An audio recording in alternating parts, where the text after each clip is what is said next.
अच्छा लगे तो लाइक शेयर सब्सक्राइब कीजिएगा, हमें आगे बढ़ाइएगा। मैंने चिट्ठी भोले जी के नाम लिख दो, गौरा मैया के प्रणाम लिख दो। चिट्ठी भोला जी के नाम लिख दो, गौरी मैया के प्रणाम लिख दो।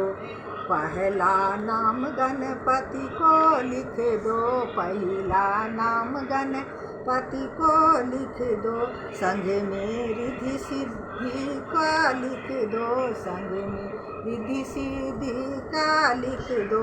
नीचे चूहे के कमाल लिख दो, नीचे चूहे के कमाल लिख दो।